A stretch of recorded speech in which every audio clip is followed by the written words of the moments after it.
Bonjour à tous et bienvenue dans une vidéo sur la chaîne YouTube. J'espère que vous allez bien. Aujourd'hui, on est samedi 20 juin 2026, 16h58.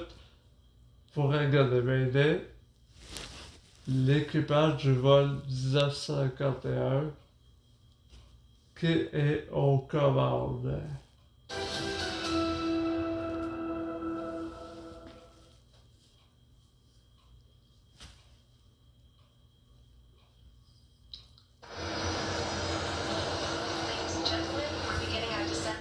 Amsterdam Schiphol Airport.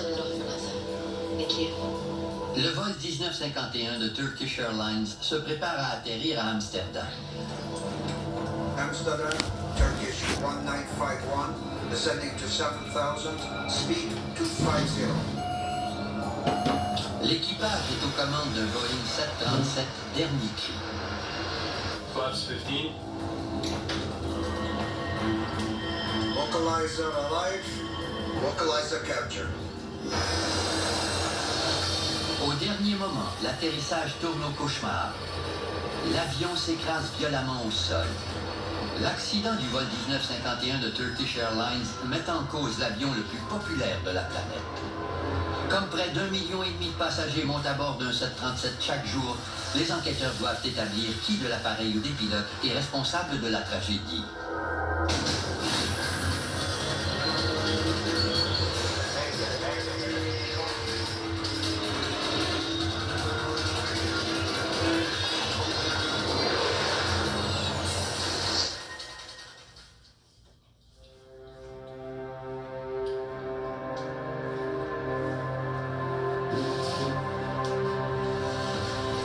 Le matin du 25 février 2009, le vol 1951 de Turkish Airlines est le premier avion à s'écraser à l'aéroport d'Amsterdam Schiphol en plus de 10 ans. Ça veut dire quoi? Ik denk eigenlijk van nee, ik ga zo landen, want Ça de veut vliegtuig is aan het dire landen.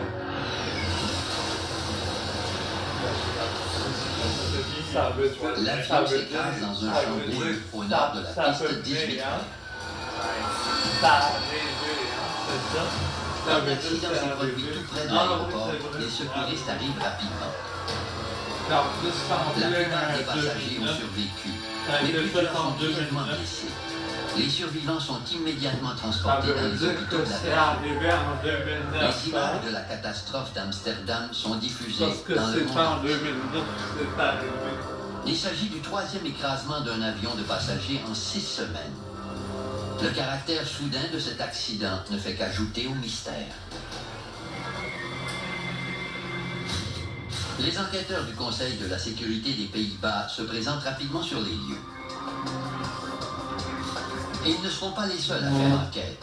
Comme l'avion est de fabrication américaine, le Conseil national de la sécurité des transports des États-Unis, le NTSB, dépêche donc à Amsterdam Joseph Sedor, l'un de ses enquêteurs les plus expérimentés. Quand un avion qui n'est pas immatriculé aux États-Unis s'écrase à l'étranger, comme celui de Turkish Airlines, on demeure l'état de construction et de conception de la cellule et des moteurs. Fuselage in 3 large pieces, engines forward of the main wreck set. Cet avion est l'un des plus sophistiqués qui volent dans le ciel. Le Boeing 737 série 800 est conçu pour effectuer de plus longs trajets à plus haute altitude. Le 737 de nouvelle génération demeure le meilleur avion jamais construit par Boeing. On a développé un appareil avec des ailes et une avionique améliorée. Et des systèmes plus simples qui demandent moins de maintenance. Les enquêteurs sont conscients qu'ils n'ont pas affaire à n'importe quel avion. Le 737 est l'avion commercial le plus vendu dans le monde entier. Et il leur faut donc trouver la cause de l'écrasement au plus vite. Il y en a plus de 5000 en circulation dans le ciel qui transportent environ 1,5 million de passagers par jour. Les enquêteurs doivent rapidement découvrir si l'avion comporte un défaut qui risque de provoquer un autre accident. Jusqu'à maintenant, ils savent que le vol 1951 effectuait la liaison entre Istanbul en Turquie et Amsterdam. 128 passagers se trouvent dans l'avion parti en matinée, dont 4 ingénieurs de Boeing. Ladies and gentlemen, we're beginning our descent towards Amsterdam Schiphol Airport. Please raise your seat backs to the upright position and stow away your tray tables. Dans le poste de pilotage, rien ne laisse croire qu'il y ait un quelconque problème. L'écrasement fait 9 victimes. Parmi elles, on compte 3 employés de Boeing et les pilotes de l'avion. So we can give you some aerials of the crash. L'accident présente d'inquiétantes similitudes avec une catastrophe récente impliquant un autre appareil de Boeing, le vol 38 de British Airways. Environ un an auparavant, un 777 a atterri à Heathrow avec une double panne moteur. Ce Boeing 777 s'était écrasé à quelques centaines de mètres de la piste. Les pilotes de British Airways ont rapporté une perte de puissance des 2 moteurs peu avant l'atterrissage. Au moment de l'écrasement du vol de Turkish Airways, on ne connaît toujours pas la cause de l'accident d'Heathrow. Cette fois encore, les enquêteurs disposent d'une multitude d'indices. L'avion et ses moteurs sont presque intacts. Les boîtes noires sont également en bon état, sans compter que les survivants peuvent raconter ce dont ils ont été témoins. Selon les passagers, l'atterrissage se passait normalement jusqu'à ce que l'avion tombe brusquement du ciel pour s'écraser au sol. C'est fini, papa. C'est fini. Mais c'est le lieu de l'écrasement qui fournit l'indice le plus précieux.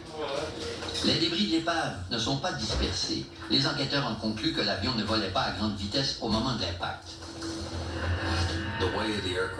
Les circonstances de l'écrasement permettaient de croire qu'on exerçait encore un certain contrôle de l'appareil. La disposition des débris et les comptes rendus des passagers permettent aux enquêteurs d'identifier 2 suspects, les moteurs. Les moteurs ont tout de suite occupé une place importante dans ma réflexion.